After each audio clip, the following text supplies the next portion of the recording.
The rain in Chicago didn't wash away the blood. It just smeared it into a glowing, iridescent puddle across the pavement. Clement was simply trying to grab a refill from the pharmacy. He never asked to become an intergalactic harborer of fugitives. But when a terrified child tugs your jacket, you don't just walk away. The neon sign of the corner Walgreens flickered a sickly, dying red, casting long, erratic shadows across the wet asphalt. It was past 11 on a Tuesday, and the wind cutting through the Chicago alleys carried the bitter, metallic chill of impending November. Clement pulled the collar of his worn Carhartt jacket up around his neck, clutching the small white paper bag inside his pocket. It was just a generic albuterol inhaler for his 6-year-old daughter, Lily, who was currently asleep under the watchful eye of Mrs. Higgins, their elderly neighbor. Clement's boots splashed through an overflowing gutter. He was tired. A 12-hour shift at the Miller & Sons auto body shop, followed by a frantic late-night pharmacy run, had left a deep, familiar ache in his lower back. He just wanted to go home, brew a stale pot of Folgers, and stare at the wall for 20 minutes before trying to sleep. As he cut through the narrow service alley behind a boarded-up diner to shave 3 minutes off his walk, he heard it. A sharp, ragged intake of breath, the unmistakable sound of someone choking on their own pain. Clement froze. 10 years ago, as a combat medic in Kandahar, that sound had been his daily soundtrack. He knew the difference between a drunk sleeping off a bender and a body in active trauma. His hand instinctively went to the heavy Maglite flashlight clipped to his belt. "Hey," Clement called out, his voice low, steady, cutting through the drumming rain. "Anyone back there?"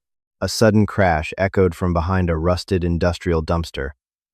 Something small darted out into the dim periphery of the street lamp.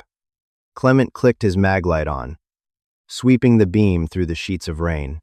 The light pinned a child against the brick wall. She couldn't have been older than Lily.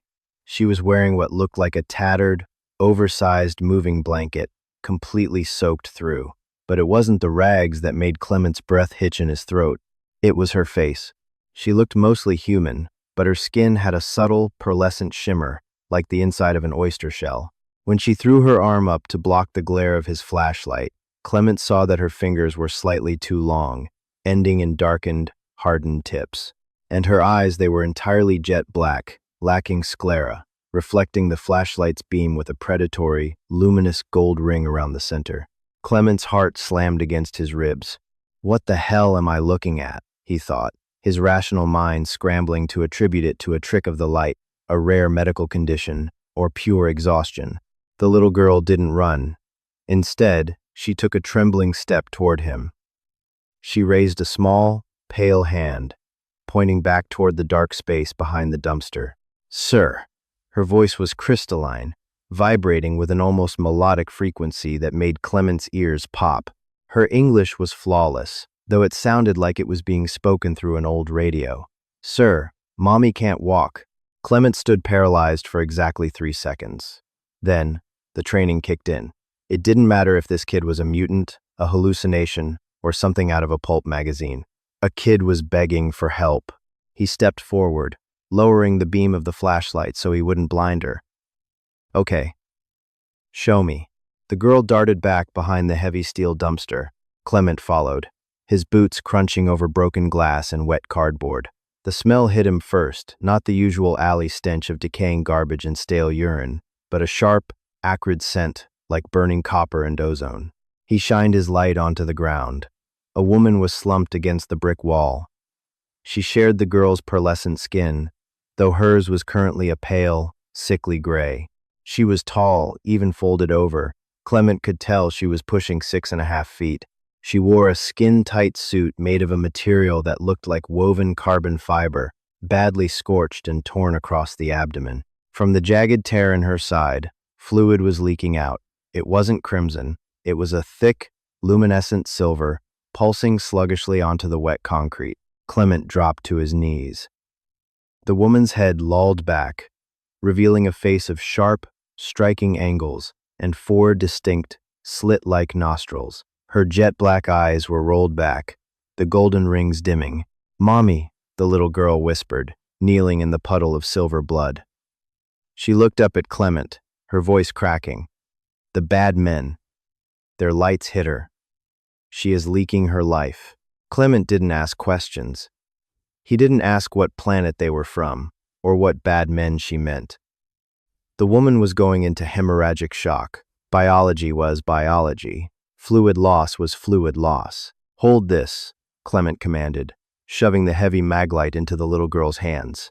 Keep it pointed right at her stomach. He ripped off his Carhartt jacket, heedless of the freezing rain, and balled up his thick flannel shirt.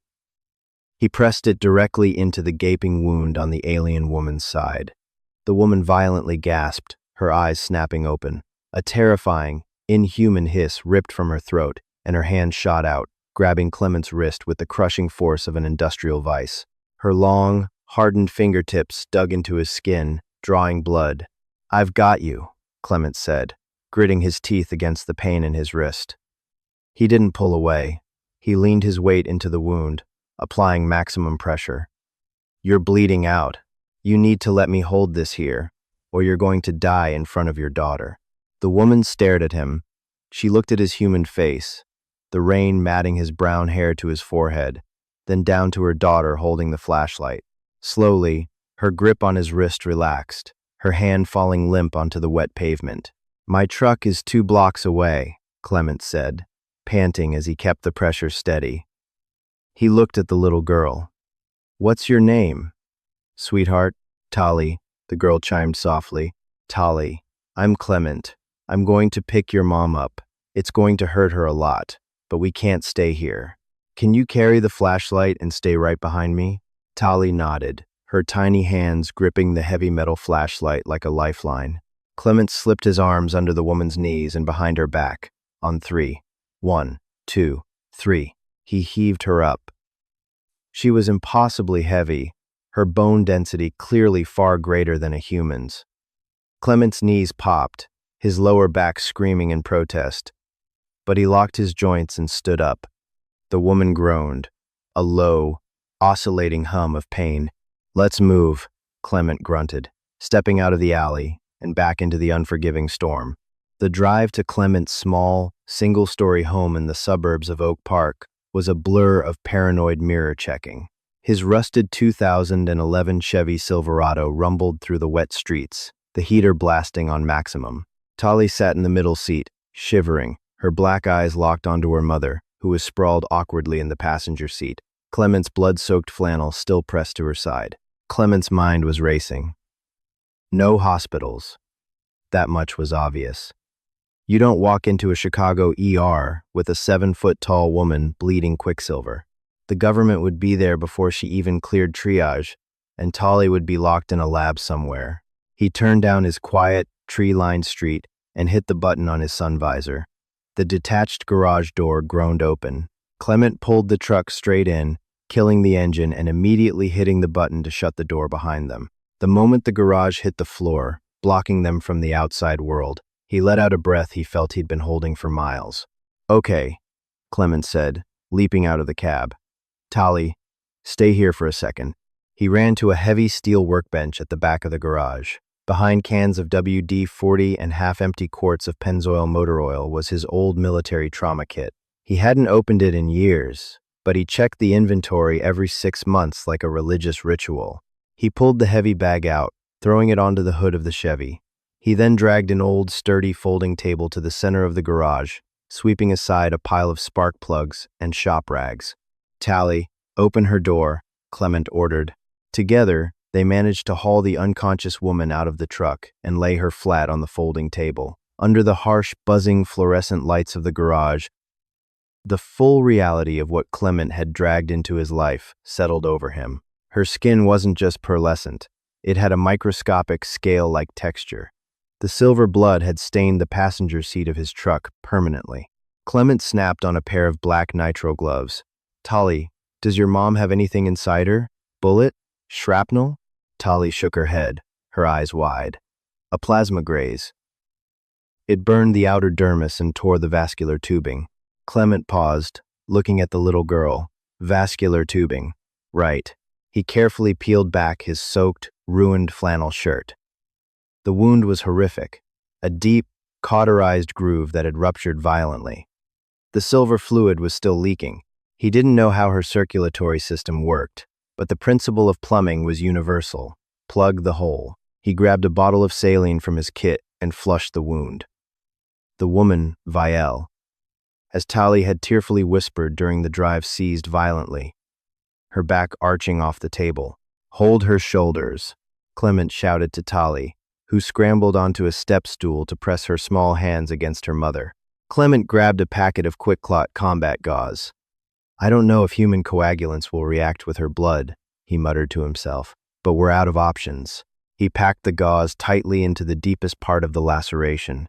Almost instantly, there was a chemical sizzle. Vale's silver blood foamed slightly around the edges of the white gauze, turning a dull, hardened gray. It was working. The bleeding was slowing. Clement breathed a sigh of relief. He grabbed a surgical needle and heavy nylon sutures, rapidly stitching the outer edges of the tough, carbon fiber-like suit together to hold the packing in place, then wrapped her midsection tightly in thick layers of pressure bandages. When he finally stepped back, peeling off his silver-stained gloves, his hands were shaking. He looked at the digital clock on the garage wall. 12:45 a.m. Tali was sitting on the step stool next to the table, her head resting near her mother's limp hand. Clement walked over to a mini fridge in the corner, grabbed a bottle of water, and handed it to the girl. "Drink this. You're dehydrated." Tali took the plastic bottle, examining it with mild curiosity before unscrewing the cap and sniffing it. She took a tentative sip, then chugged it. "Thank you, Clement," she said, her melodic voice softening. "You are a warrior class?" Clement let out a dry, humorless chuckle. "I used to be, a long time ago. Now, I just fix dented bumpers." He pulled up a milk crate and sat down across from her. "Tali, I need you to be straight with me. Who did this to her? Who are the bad men?" Tali's black eyes lowered. She clutched the empty water bottle. "We are Kalen. Our home was taken by the syndicate. They are harvesters. They take worlds that have resources. They take my kind to work the marrow mines. Mommy stole a small jumper ship. We have been running for 3 cycles." Clement rubbed his temples. He was dealing with cosmic slave traders. Just a normal Tuesday. "And how did you end up in a Chicago alley?" "We crash-landed off your coast 2 of your planetary rotations ago," Tali explained, using startlingly precise language. "We hid. But the syndicate trackers, they followed our warp trail. They found us tonight. Mommy fought 2 of them. She killed them, but 1 shot her. If she killed them, why are we still running?" Before Tali could answer, a hand shot out and grabbed Clement by the throat. Clement gagged, falling backward off the milk crate as Vale sat up on the table. Despite the massive blood loss, her grip was like iron. She pinned Clement to the concrete floor of the garage, her 4 nostrils flaring, her golden-ringed eyes blazing with defensive fury. "Mommy, stop!" Tali shrieked, jumping off the stool. "He helped us. He is an ally." Vale looked down at Clement, then touched the thick bandages wrapped around her waist. She looked at the blood-soaked medical supplies on the table. Her grip on Clement's throat loosened, and she collapsed backward, coughing violently. Clement scrambled away, coughing and massaging his windpipe. "Jesus Christ, lady." "You're welcome." Vielle stared at the ceiling of the garage, her chest heaving. When she spoke, her voice was much deeper than Tali's, a resonant, commanding baritone. "You are human. A primitive class. 2 species. Why did you not flee? Why did you not contact your authorities to sell us for technology?" Clement stood up, brushing the dirt off his jeans. He walked over to the workbench, picked up a heavy iron crowbar, and weighed it in his hands. "Because out here, Vale, we don't leave kids crying in alleys," Clement said, his voice hard, devoid of any fear. He walked over to the side door of the garage and jammed the crowbar under the handle, barricading it. "And as for your trackers, Tali was about to tell me something when you woke up. They're still coming, aren't they?" Vale turned her head slowly, looking at the human with a mixture of profound confusion and sudden, undeniable respect. "Yes," the alien mother whispered. "They track our blood, and they are already here." The heavy, rhythmic drumming of the Chicago rain against the garage roof suddenly felt deafening. Clement stood frozen for a fraction of a second, his eyes locked on the corrugated steel of the main garage door. "How do you know they're here?" Clement's voice was a harsh, low whisper. He didn't drop the iron crowbar. Vale struggled to push herself up on her elbows, her face twisting in agony as the fresh sutures pulled against her alien flesh. "The blood. It contains a biometric resonance, a frequency. As long as it is outside my veins, their scanners can isolate it. I can feel the electrostatic hum of their cloaking fields. They are in your perimeter." As if on cue, the motion sensor floodlights bolted to the exterior of Clement's driveway snapped on, bleeding harsh white light through the frosted, high-set windows of the garage. But there were no shadows cast against the glass. Nothing visible was moving out there. Clement's mind seamlessly shifted gears, slipping back into the cold, calculated headspace he hadn't occupied since his last deployment in the Korengal Valley. He wasn't just a mechanic anymore. He was a father defending his territory. And right now, the primary threat was less than 50 feet away from where his 6-year-old daughter, Lily, was sleeping inside the main house. "Tali," Clement barked, his tone leaving no room for argument. "Get under the workbench, behind the heavy steel tool chests. Do not come out until I say your name. Understand?" The little girl didn't hesitate. She scrambled off the step stool and wedged her tiny frame into the dark, greasy alcove beneath the heavy oak and steel workbench, clutching her knees to her chest. Clement moved to a tall, locked metal cabinet standing next to the water heater. He punched a 4-digit code into the keypad. The heavy door clicked open. Inside wasn't an array of pneumatic tools, but a Fort Knox of personal defense. He bypassed his old service pistol and reached for the heavy, uncompromising frame of a Mossberg 590 pump-action shotgun. He grabbed a handful of 3-inch Winchester deer slugs from a shelf, thumbing them rapidly into the tubular magazine. Click-clack. Click-clack. The mechanical, metallic sound of the heavy lead shells loading was a stark contrast to the melodic, ethereal hum of the alien mother on the table. "Your projectile weapons will not pierce their kinetic barriers," Vile gasped, watching him rack a shell into the chamber. "They wear ablative energy shields. You are throwing pebbles at a starship hull. I don't need to pierce them," Clement muttered, grabbing a large, heavy-duty Kitty fire extinguisher from the wall mount and placing it near the side door. "I just need to break their physics." A sudden, sharp sizzle cut through the sound of the rain. Clement spun toward the main garage door. A blinding, neon blue point of light appeared dead center in the corrugated aluminum. In a matter of seconds, the light dragged downward, melting the metal like wax. The smell of vaporized aluminum and scorching paint filled the confined space. They were cutting a breach. "Get your head down," Clement yelled at Vale. The blue light completed a massive, 6-foot circular cut. With a sickening metallic crunch, the heavy circle of steel was violently kicked inward, slamming onto the concrete floor. Through the smoking, rain-swept breach stepped 2 towering silhouettes. They were nearly 7 feet tall, clad in jagged, matte black armor that seemed to absorb the ambient light. Their helmets were featureless, save for a horizontal slit glowing with the same aggressive blue light as their cutting tool. The lead tracker raised a heavy, blocky rifle, the barrel charging with a whining, high-pitched frequency. Clement didn't wait for introductions. He raised the Mossberg, tucked the stock tight into his shoulder, and pulled the trigger. The roar of the 1.2 gauge shotgun in the enclosed garage was apocalyptic.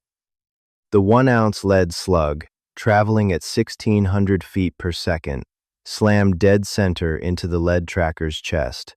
Vale had been right, the bullet didn't penetrate. A hexagonal grid of golden energy flashed into existence inches from the tracker's armor, catching the slug in a brilliant flare of kinetic displacement. But Clement, a mechanic who understood mass and inertia better than most, knew Isaac Newton was the deadliest son of a bitch in space. The shield stopped the bullet from piercing, but it couldn't negate the sheer, blunt force kinetic energy of the impact. The heavy lead slug dumped all its momentum directly into the barrier. The tracker was violently lifted off its feet, hurled backward into the driveway, and crashed heavily into the wet pavement, its energy shield shorting out in a shower of golden sparks.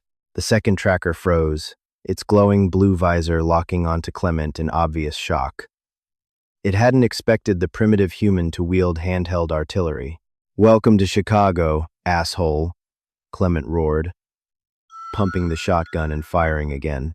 The second blast caught the standing tracker in the shoulder. The kinetic barrier flared, but the massive blunt trauma spun the alien around, slamming it against the frame of the garage door. Clement dropped the shotgun, grabbing the heavy red fire extinguisher. He pulled the pin, squeezed the handle, and sprayed a massive, blinding cloud of thick white chemical foam directly into the breach, obscuring the garage in an impenetrable fog of dry chemicals. "They track visually and thermally," Vale shouted over the ringing in Clement's ears. "The foam will blind their sensors for only a moment." "A moment is all I need," Clement grunted. He sprinted to the side wall, grabbing a heavy, long-handled craftsman sledgehammer, leaning against a stack of winter tires.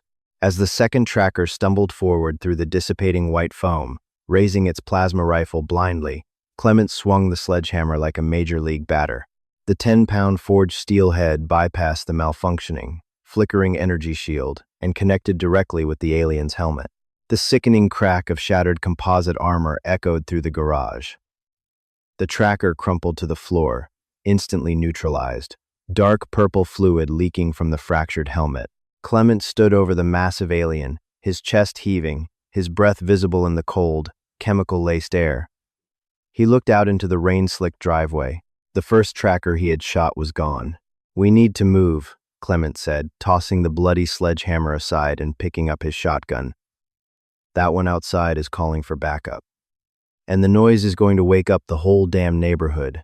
He rushed over to the folding table. Vale was staring at him, her golden-ringed eyes wide with a mixture of terror and awe. "You shattered its cranial plating with a manual blunt instrument," Vale whispered, sounding entirely bewildered. "Your muscle density. Your aggressive response. It is exactly as the archive stated." End quote. End quote. End quote. End quote. "What archives?" Clement asked, slipping his arms under her and lifting her off the table. She groaned but gritted her teeth, wrapping one arm around his neck. "Tali, come here. Grab the trauma bag," Clement yelled. The little girl scrambled out from under the workbench, hauling the heavy canvas medical bag over her shoulder. Clement kicked open the heavy fire door, leading from the garage into the mudroom of his house. "Quietly now. My daughter is sleeping upstairs." The inside of Clement's home was a stark contrast to the blood and cordite of the garage. It smelled of cinnamon, air freshener, and lemon pledge. Framed photos of a smiling, missing-toothed Lily lined the hallway wall.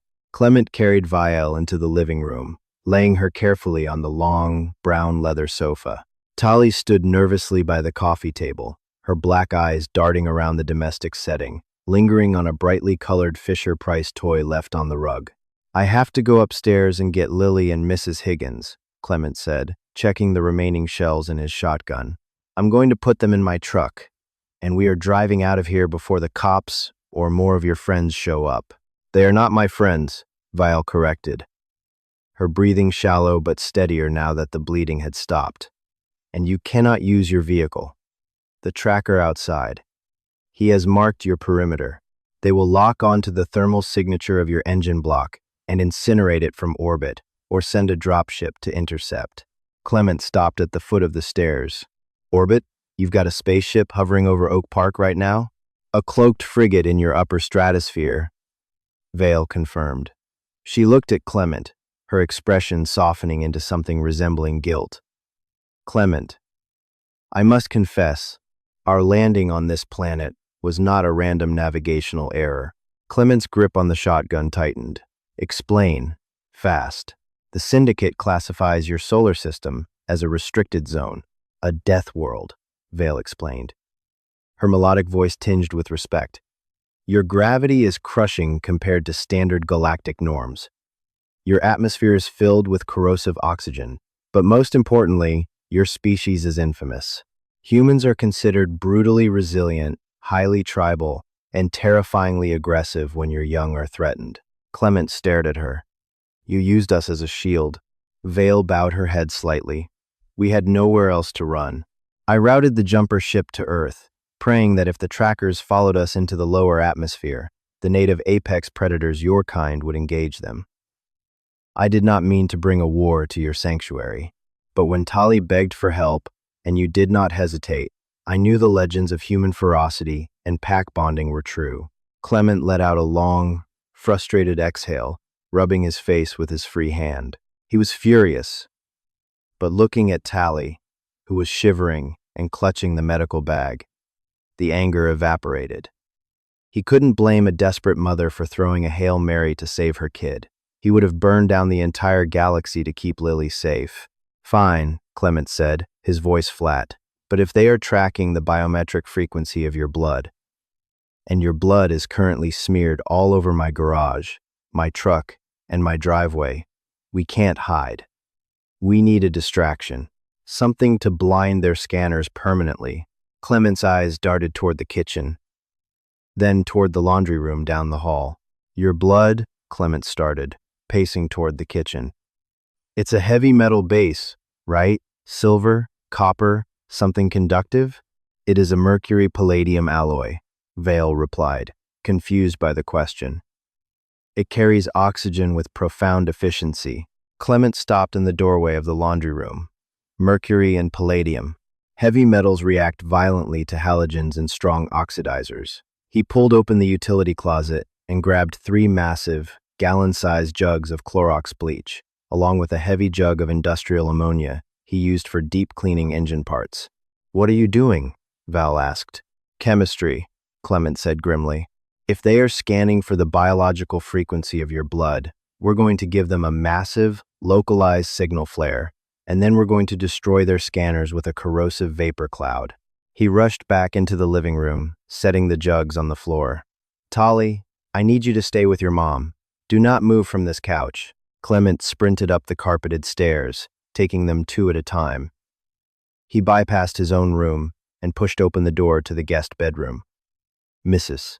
Higgins, a sweet, 70-year-old retired schoolteacher who frequently babysat for him during late shifts, was snoring softly in the twin bed. He gently but firmly shook her shoulder.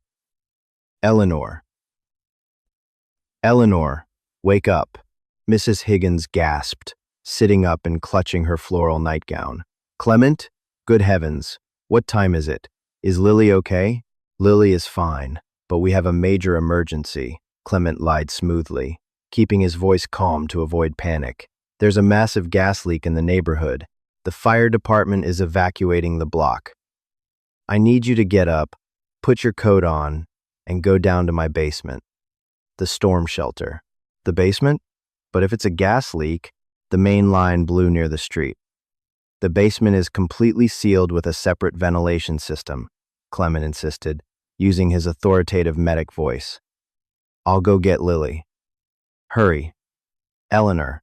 As the bewildered older woman grabbed her robe and slippers, Clement moved to the master bedroom where Lily was asleep in his large bed, curled around a stuffed golden retriever. He scooped up his sleeping daughter, wrapping the heavy duvet around her. She stirred, rubbing her eyes. Daddy, you're home. I'm home, Bug. Clement whispered, kissing her forehead. We're going to play a game. We're going to hide in the basement with Mrs. Higgins for a little bit, okay? Keep your eyes closed. He carried Lily downstairs, bypassing the living room so they wouldn't see the bleeding, 7-foot alien on the couch. He ushered Mrs. Higgins and Lily down the basement stairs, locking the heavy deadbolt behind them. They were safe in the reinforced concrete foundation. Clement ran back to the living room, grabbing the jugs of bleach and ammonia. He looked at Vale. Can you walk? Vale grimaced, swinging her long legs off the couch. With assistance. But where? Out the back door. Into the woods behind my property. There's an old storm drain system that runs under the interstate. Concrete and iron. It'll block their thermal scanners. Clement hauled Vale up, wrapping her arm around his waist. Tali followed closely, holding the back of Clement's jacket. They hobbled through the kitchen and out the back patio door into the freezing rain. The darkness of the Oak Park woods swallowed them immediately. "Wait here," Clement instructed, hiding them behind a massive, hollowed-out oak tree at the edge of his property line. He sprinted back toward the driveway, staying low in the shadows. He could hear the distinct, heavy crunch of armored boots on the wet pavement. Through the rain, he saw 3 more trackers advancing up his driveway, their weapons drawn, communicating in a series of harsh, clicking static bursts. They were moving toward the massive puddle of Vale's silver blood near the garage. Clement uncapped the jugs of bleach and ammonia. Taking a deep breath, he dumped the gallons of Clorox directly onto the silver bloodstains on the driveway, followed instantly by the industrial ammonia. The chemical reaction was instantaneous and violent. The heavy metal kaolin blood acted as a terrifying catalyst for the mixture. Instead of just creating toxic chloramine gas, the puddle erupted into a geyser of blinding, hissing white vapor, instantly superheating and expanding into a massive, dense cloud of corrosive fog. The 3 trackers, caught completely off guard, stepped right into the expanding cloud. Their energy shields, designed to stop high-velocity kinetic impacts and plasma fire, were completely useless against an ambient, corrosive chemical gas.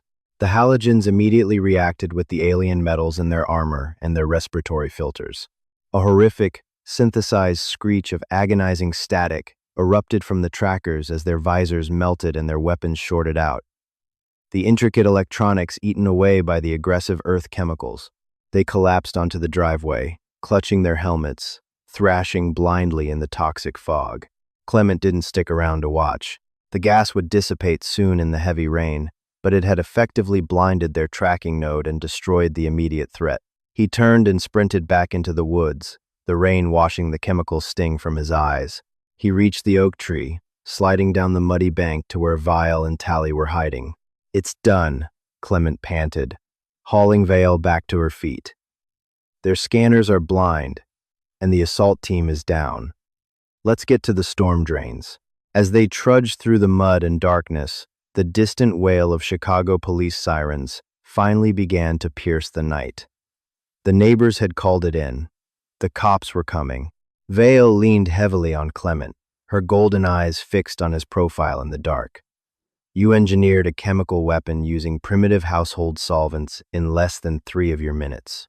Welcome to Earth," Clement grunted, pushing aside a heavy patch of wet brush to reveal the rusted iron grate of the storm drain. We're resourceful. They slipped into the echoing, concrete belly of the drain, just as the flashing red and blue lights of the Oak Park police cruisers illuminated Clement's house in the distance. They were safe, for now, but as Clement looked at the alien mother and child huddling in the dark, he knew his life as a quiet, suburban mechanic was over. The concrete walls of the municipal storm drain amplified the sound of their ragged breathing. Above them, the distant, muffled sirens of Oak Park police cruisers wailed as they cordoned off Clement's street. The freezing water rushing around their ankles smelled of stagnant leaves and motor oil. Vale slumped against the curved, graffiti-stained wall, her luminous silver blood barely contained by the heavy pressure bandages. Her chest heaved, the 4 slits of her nostrils flaring rapidly. "Clement," she rasped, her melodic voice faltering. "The gas." It was a brilliant tactical maneuver, but it only blinded the ground unit. The frigate in the stratosphere. They will simply initiate a localized orbital bombardment. They will scorch this entire grid to ash to ensure our eradication. Tali began to cry, burying her face into Clement's wet jacket. "I am sorry, Clement. We brought the bad men to your nest." Clement knelt in the rushing water, wrapping his arms around the trembling alien child. "Hey, look at me, Tali. I told you, we don't leave kids crying in alleys. And nobody is burning down my city." He gently set Tali aside and unzipped the false bottom of his heavy canvas trauma bag. Beneath the spare tourniquets and surgical shears lay a matte black, heavily encrypted Iridium 9555 satellite phone. It was bulky, outdated by civilian standards, but completely untraceable. Vielle watched, her golden-ringed eyes widening slightly as Clement powered the device on. A long-range communicator? Your local enforcers cannot fight a syndicate warship. I'm not calling the local cops, Clement said quietly, waiting for the secure uplink light to turn solid green. He punched in a 12-digit sequence he had spent the last 5 years trying to forget. The line clicked. There was no ringing, just dead air, followed by a gruff, sleep-heavy voice. The beacon was supposed to be destroyed, Staff Sergeant Hayes, the voice said. If you are calling this number, the sky better be falling. It's about to, General Reiger, Clement replied, his voice slipping effortlessly into a cold military cadence. I am declaring a broken arrow. Code: Archangel. I have a Category 4 biological asset in my possession.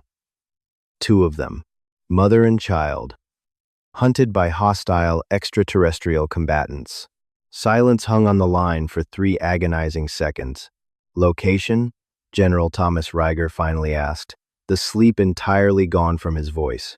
Oak Park, Illinois. Storm-drained sector beneath the Eisenhower Expressway, Clement barked. Hostiles have a cloaked frigate in the upper stratosphere. They are tracking a heavy metal biological signature and are preparing to glass the grid. I need a localized umbrella, right now. Stand by, Clement. Bringing the Aegis array online, Clement lowered the phone. Vale was staring at him, her expression a mix of profound shock and sudden realization. You are not a simple mechanic, Clement Hayes.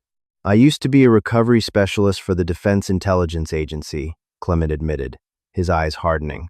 Special access programs out of Wright-Patterson Air Force Base. When things crashed on Earth, my team was the one sent in to clean it up and suppress the timeline. I retired when my wife passed away so I could raise Lily in peace. He looked up at the dark concrete ceiling of the tunnel. But Earth isn't just a death world, Vial.